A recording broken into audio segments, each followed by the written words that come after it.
Thank you, Dr. Leclerc. Welcome to the launch of Climate Week. I'm Steve Howard. I'm the CEO of the Climate Group.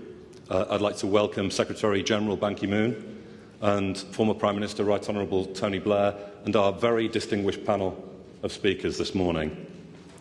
I would also, a few words of thanks. Nothing like this happens without some thanks and a lot of people making it a success.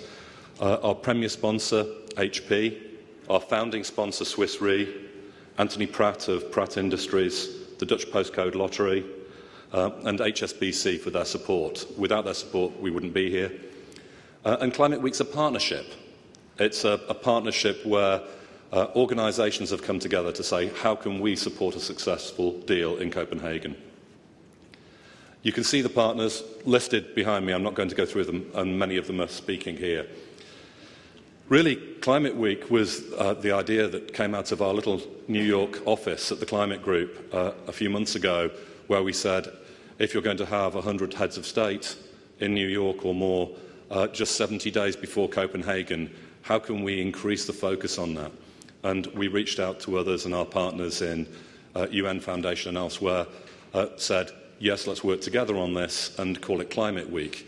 The City of New York, supported by Mayor Mike Bloomberg, offered their help in this. And now, what was the germ of an idea a few months ago has become something of an international event. There are more than 1,000 events happening around the world.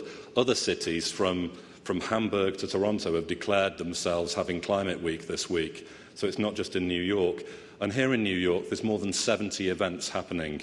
Civil society, business, government events around the city. In fact, I came from one this morning, the Carbon Disclosure Project's launch, which was a very significant event, and Conservation International have already had one, so the week's well underway.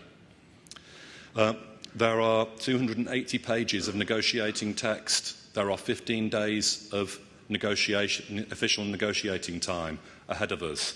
There is a lot of heavy lifting to be done. On the subject of heavy lifting, I'd like to go to our first speaker. I can't bench press very much.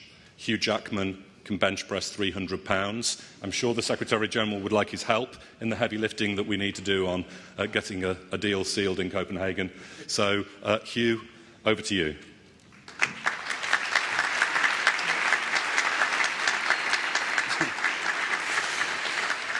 Thank you, Stephen. Never believe what you read on the internet, ever.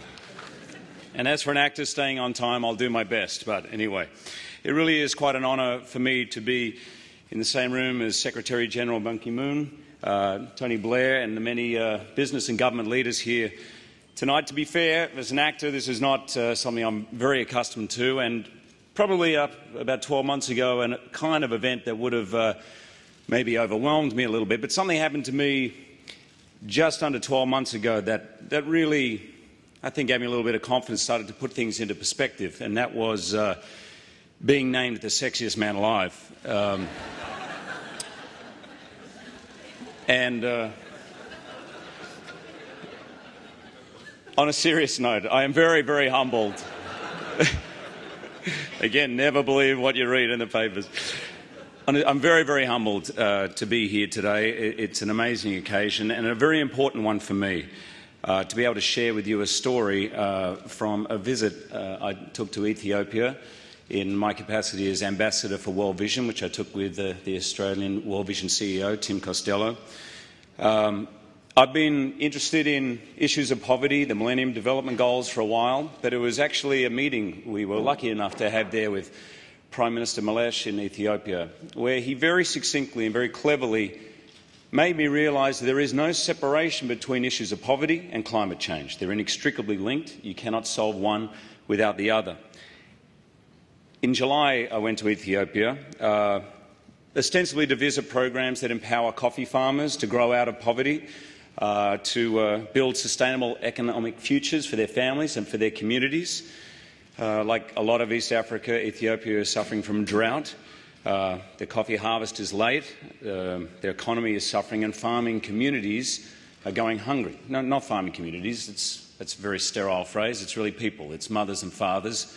It's workers and children who are going hungry. So now to my story. The hero of my story on my trip is a young farmer from the southern district of Ethiopia, the coffee-growing district called Kachore. And his name is Dukali. His wife is pregnant with their 5th child. And in a time of crisis in his land, during a time when he had worries and fears that none of us can really imagine, Dukali is making changes that benefit not only his family, but actually really benefit all of us in a small way. He uses manure from his cows, 2 cows, and other cows from the village, puts them in a reservoir just at the back of his hut there, which is built into the ground. The methane gas that rises up from that is trapped and pumped through a pipe. That pipe leads into his hut, which powers the stove in which they cook their food, they roast their coffee. It also powers the light, which now his children can read by at night and do homework for the first time after the sun goes down. And the surplus energy is used to run a small coffee house out on the street that supplies him some income, so he's not completely dependent on his crop. I mean, it's an inspiring story in many ways, not only because of his smile constantly, but in caring for his family in such a really difficult time. He does it in a smart, efficient way, and he has a carbon footprint that is negligible. I mean, it's really humbling for all of us here. Dukali really doesn't have anything materially in this world, and yet he is doing his part. So I told him, through a translator, that I would do my part, and that is why I'm here today. I'm going to use the best weapon I have, which is not the Wolverine claws or my mutant powers, but my voice, to speak on behalf of Dukali and the billion other people in developing countries who, well, they contribute the least to climate change, and yet they are hit the hardest by it. Simply stated, we must not forget the poor in our negotiations here in the UN this week and in Copenhagen. Poor communities need an agreement that meets their needs. They need financing that helps them to adapt to and mitigate against rapidly changing climate. And they need voices, like the voices up here, the very powerful voices at real forums. World forums that have the power to change things for everybody's benefit. I've seen how hard Dukali works. I spent 2 hours working with him in one of his 10-hour days. I've seen development that works, but all that progress will be undermined unless we can galvanise world leaders and ordinary folks alike to get a good deal in Copenhagen that benefits everyone. A fair, just, equitable deal. So, not just to make a difference for Dukali, but to make a difference for everyone. So thank you very much for listening to my message. I'm not sure how I did on time, but I did my best. Anyway, I would like now to introduce a short film that takes us to Copenhagen. Thank you.